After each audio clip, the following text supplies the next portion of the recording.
जय श्री कल की माधव, जय श्री जगन्नाथ। मैं हूं आपका भाई, बंधु, मित्र, सखा और कल की भगवान का एक तुच्छ सेवक। जैसा कि आपने हमारे वीडियो के थंबनेल में आज देखा, एक बहुत ही महत्वपूर्ण वीडियो और बहुत ही महत्वपूर्ण जानकारी आप लोगों के लिए। देखिए, ये रिसर्च से जुड़ी जानकारी है और भविष्य मालिका कितना ऑथेंटिक ग्रंथ है इसको प्रमाणित करती है। तो बने रहिए अंत तक हमारी जो है इस खास वीडियो में। और हम जो खास इन्फॉर्मेशन इसमें लेकर के आए हैं वो संबंधित है भारत के आगे आने वाले भविष्य में जो जनसंख्या बचेगी उसकी संख्या क्या होगी, और क्या ये डाटा जो है धर्म के हिसाब से कितना ऑथेंटिक है और भविष्य मालिका कितनी ऑथेंटिक है, ये बातें सब आज सिद्ध करेंगे। तो सबसे पहले हम देखते हैं, भविष्य मालिका में भविष्यवाणी की गई है कि भारत में महाविनाश के बाद में 33 करोड़ लोग बचेंगे जो शाकाहारी होंगे, जो नशा नहीं करते होंगे, अवैध संबंध नहीं रखते होंगे, यानी कि पाप से दूर वाले। और जो है पूरी दुनिया में जो है 64 करोड़ लोग बचेंगे। तो आज हम भारत का एक स्पेशल जो है डाटा लेकर के आए हैं, जो सर्वे किए गए हैं उनके अनुसार और रिसर्च की गई हैं उनके अनुसार। तो सबसे पहले हम इसमें लेते हैं बीबीसी न्यूज़ का जो 5 अप्रैल 2018 का आर्टिकल आया था। उसमें उन्होंने ये बताया था कि सरकार ने 3 सर्वे कराए जिसमें ये जानकारी प्राप्त करने की कोशिश की कि भारत में कितने शाकाहारी लोग हैं। तो उसमें जो न्यूनतम शाकाहारियों की संख्या है वो 23% रही। अच्छा, तो हम उस न्यूनतम 23% को पकड़ते हैं। उन्होंने अधिकतम 37% भी बताया है, लेकिन न्यूनतम को हम पकड़ते हैं कि कम से कम इतने 23% के बाद अमेरिका। उन्होंने ये भी बताया कि अमेरिका के मानव विज्ञानी बाल मुरली नटराजन हैं और भारत के अर्थशास्त्री सूरज जैकब जी जो हैं, उनके अनुसार जो रिसर्च की गई है, सर्वे किया गया, उसमें 20% लोग ही उन्होंने शाकाहारी माने। तो 23% भारत सरकार न्यूनतम मान रही हो, 20% जो है अमेरिकन जो है हमारे मानव विज्ञानी मान रहे हैं। तो मान के चलते हैं कि 20% मोटे मोटे, यानी हम मान के चलते हैं कि 20% जो है शुद्ध शाकाहारी, हम एक मानक तय कर लेते हैं कि मान लिया हमने 20%। अब भारत की आबादी कितनी है? तो भारत की आबादी जो है अभी जो बताया गया है 145 करोड़ से ज़्यादा आबादी हो चुकी है भारत की। हमने चाइना को पछाड़ दिया है। तो उस लिहाज से 45 करोड़ का अगर हम शाकाहारियों का प्रतिशत 20% निकालेंगे, जो न्यूनतम प्रतिशत हमने माना, अधिकतम हो सकता है मैं कह रहा हूँ, लेकिन हमने फिर भी न्यूनतम माना है कम से कम। तो 20% अगर, तो 29 करोड़ भारतीय जो है शाकाहारी हैं। ये न्यूनतम संख्या में प्राप्त होती है। अच्छा, फिर हम न्यूनतम माने क्यों? भाई न्यूनतम इसलिए माने, अगर हम अधिकतम मानेंगे तो उसमें फिर नशे वाले, अवैध संबंध वाले, उनका भी जाना लिखा हुआ है कि वो बचेंगे नहीं। तो इसलिए हमने न्यूनतम माना है, क्योंकि ज़्यादातर शाकाहारी लोग नशा नहीं करते हैं ऐसा पाया जाता है। और जो शाकाहारी होते हैं आज के घोर कलयुग में वो धर्म या अध्यात्म से जुड़े हुए हैं। ये एक मेजॉरिटी है, 90% 95% लोग धर्म अध्यात्म से जुड़े हैं जो शाकाहारी हैं। मैं ये भी कह सकता हूँ कि नास्तिक भी शाकाहारी हो सकता है, लेकिन उनकी संख्या कम है उस प्रतिशत के लिहाज से। और जो शाकाहारी हैं, अध्यात्म से जुड़े हुए हैं, किसी गुरु से या संस्था से जुड़े हैं, धार्मिक संस्था से जुड़े हैं, उनके अवैध संबंध भी कम देखे गए हैं, क्योंकि वो ईश्वर में और कर्मदंड में विश्वास करते हैं। इसीलिए हमने 20% का डाटा लिया, वरना हम 23% ले सकते थे। तो न्यूनतम हमने जो संख्या प्राप्त की है वो सारे फिल्टर लगा के वो 29 करोड़ हमारी भारतीय आ रहे हैं। अच्छा, इसके बाद अब ये बात करते हैं, भाई पहले जो भारत था, जो उस ज़माने में 600 वर्ष पूर्व अच्युतानंद जी महाराज ने जो बोला था कि उस भारत में 33 करोड़ बचेंगे, हमें ये भी ज्ञात रहना चाहिए कि वो अखंड भारत था। फिर उसके 8 टुकड़े अलग अलग और हो गए, उसमें पाकिस्तान, बांग्लादेश, लंका, म्यांमार, तिब्बत, नेपाल, भूटान, अफगानिस्तान, इस तरीके के 8 देश अलग अलग विखंडित हो गए। लेकिन अगर हम इसको होलिस्टिक पूरा ले लें, कि उसको पूरा संपूर्ण ले लें कि अखंड भारत में फिर कितने बचेंगे, क्योंकि वो भविष्यवाणी अखंड भारत की ही है, तो उसमें पाकिस्तान की जो जनसंख्या वर्तमान है वो 23 करोड़ है, बांग्लादेश की 17 करोड़ है, लंका की 2 करोड़ है, म्यांमार की 54 लाख जनसंख्या है, तिब्बत की 36 लाख जनसंख्या है, नेपाल की 3 करोड़ के आसपास जनसंख्या है, भूटान की 7 लाख के आसपास है, अफगानिस्तान की 4 करोड़ है। यानी कि इन 8 देशों को, इन 8 भारत के टुकड़ों को अगर हम जोड़ देते हैं तो ये तकरीबन 50 करोड़ बनती है जनसंख्या। अब क्योंकि इस 50 करोड़ में, जो कि भारत के बाहर की आबादी है, लेकिन भारत का पहले अखंड अंग हुआ करती थी, उसमें मुस्लिम संख्या ज़्यादा है। और मुस्लिम समाज में भी ये देखा जाता है कि वो मांसाहारी अधिक होते हैं, शाकाहारी बहुत कम होते हैं। लेकिन इन देशों में 8 में बौद्ध और हिंदू भी हैं, और ऐसा नहीं कि ज़ीरो हैं, ऐसा नहीं है। पाकिस्तान में भी हिंदू रहते हैं, बांग्लादेश में भी रहते हैं, और आपके तिब्बत में बौद्ध धर्म के लोग हैं, लंका में बौद्ध धर्म के लोग हैं, नेपाल में भी हिंदू है। तो उस लिहाज से, लेकिन मेजॉरिटी जो है पाकिस्तान, अफ़गानिस्तान और बड़े बड़े जो देश हैं उनके 23 करोड़ पाकिस्तान, 4 करोड़ अफ़गानिस्तान, 17 करोड़ बांग्लादेश, तो उसमें आधी क्या लगभग 75 to 80% आबादी जो है मुसलमानों की है, हिंदू बहुत कम है।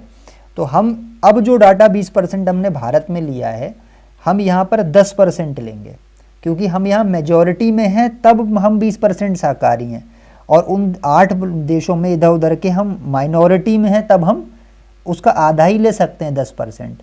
तो अगर हम उस लिहाज से अगर केवल 10% ही उनका लें कि भाई उन देशों में 10% शाकाहारी होंगे, क्योंकि मैं बौद्ध को भी हिंदू धर्म से ही जोड़ के देख रहा हूँ, वो भी शाकाहारी होते हैं, ऐसा नहीं है।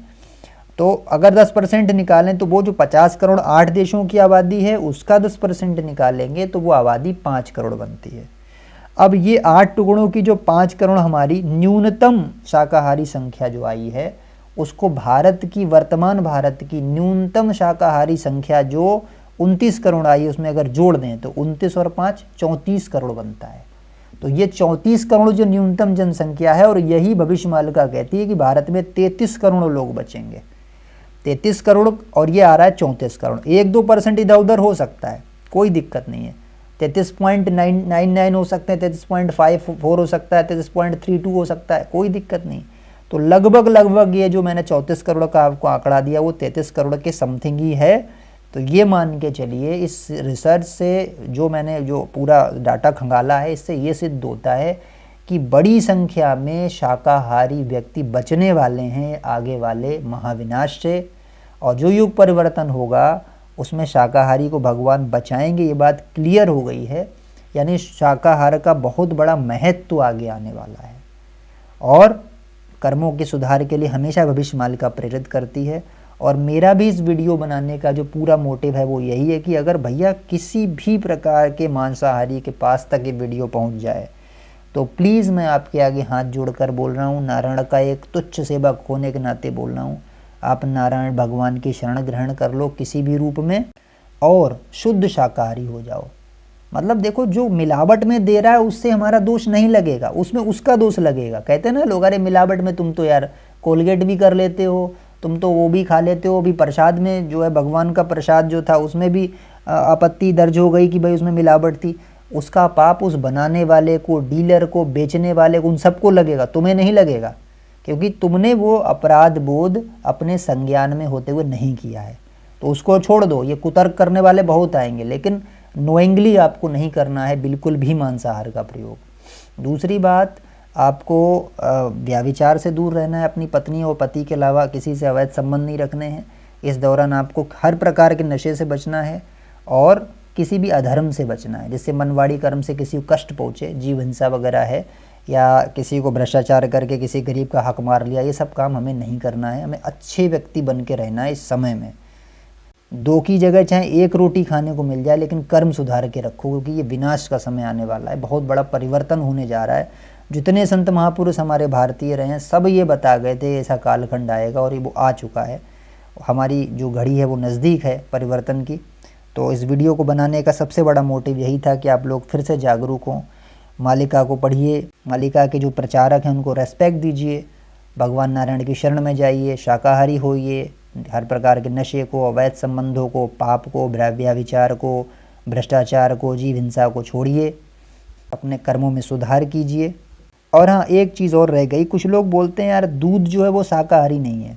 अब ये चीज़ देखो बहुत बढ़िया है, लोग शाकाहारियों का मजाक बनाते हैं वीगनिज्म को लेके कि तुम दूध पीते हो तो तुम शाकाहारी कैसे हुए, हम वीगन हैं, देखो हम दूध नहीं पीते हैं, तुम्हारे दूध पीने के चक्कर में गाय भैंसें मारी जा रही हैं, पाली जा रही हैं। बिल्कुल सत्य बात है, दूध पीने वाले लोग अगर दूध पीना छोड़ेंगे तो शायद उनका पालन भी नहीं होगा गायों का, लेकिन ये हर जगह फैक्ट नहीं है। गाँव में लोग गाय को पालते हैं, घर में पालते हैं, उनके पास भाई खेती है, वो चरी अपना बरसीम कर देते हैं, उनके पास घास के मैदान भी होते हैं, वो अपना रखते हैं घर में और दूध पीते हैं। तो ये सबके लिए तो सत्य नहीं हो गया। वीगन लोग अपना जो है सेखी बगाड़ते हैं कि सब हम ही सबसे अच्छे हैं, ऐसा नहीं है, शाकाहारी भी अच्छा है। और रही बात दूध की, तो हमारे भगवान कृष्ण ने दूध, दही, माखन, मिश्री खूब खाया था, इसमें कोई प्रॉब्लम नहीं है। और हमारे भगवान शिव को दूध जो है अभिषेक उनका किया जाता है दूध से, तो अगर दूध में अगर ऐसा कोई लॉजिक होता तो हमारे धर्मशास्त्र बिल्कुल मना करते, लेकिन किसी भी धर्मशास्त्र ने ना तो उसके सेवन को मना किया, ना उसके प्रसाद को मना किया। सत्यनारायण स्वामी के जो भोग के रूप में पंचामृत बनाया जाता है उसमें भी दूध का प्रयोग होता है, तो दूध में कोई आपत्ति नहीं है। हाँ, एक आपत्ति जो मैं दूध में या जो दही है, देसी घी, इसमें देखता हूँ, जो जानवरों के बछड़ों को ज़बरदस्ती मतलब भूखा रख के और उनकी माँओं का दूध निकाल के हम तक पहुँचाया जा रहा है। हालांकि हमारे नॉलेज में नहीं है, ये बात मैं फिर कहूँगा, जो हमारे संज्ञान में नहीं है वो पाप हमारा काउंट नहीं होता है। कोई दूसरा अगर हमें कोई मिला के शराब दे दे, मान लीजिए पानी में या कोल्ड ड्रिंक में, और हमने उसे पी लिया, तो क्या लग रहा है आपको हम दो पापी हो गए? नहीं, जो कह रहा है आप पापी हो तो वो मूर्ख है एक नंबर का, जिसने मिला के दिया है वो पापी है। तो हमें तो नहीं मालूम वो दूध हम तक कैसे पहुंच रहा है, लेकिन जैसे भी अगर गलत तरीके से पहुंच रहा है तो उस दंड भोगेगा, उसको पालने वाला, उसको बनाने वाली कंपनी या जो भी होगी। लेकिन मेरे हिसाब से अगर हम घर में गाय भैंस पाल रहे हैं तो एक काम करें, उसके बच्चे को संतुष्ट कर दें, उसके बच्चे को जो है थनों से उसको आराम से पी लेने दें, उसका पेट भर जाए, उसके बाद जो बचा हुआ है वो हम ग्रहण करें। ऐसा ना करें कि चारों थन हमने कब्जा लिए और उसके मुंह पर एक कांटों वाला उसका नकाब दे दिया कि भाई तू नहीं पी सकता है, हम लोग सारा पिएंगे। ऐसे नहीं होता है, ये बहुत गलत है, पाप है ये। इस तरीके से तो ये पाप है कि आपने उसके बच्चे को वंचित कर दिया उसके माँ के दूध से और आप खुद ही पूरा पिए जा रहे हो। ऐसे नहीं होता है। तो अपने लिए निकालें, लेकिन बच्चे का भी पोषण हो, बच्चा पेट भरे उसका। तो इस तरीके से अगर हम करेंगे तो कहीं ना कहीं हम पाप से बचेंगे।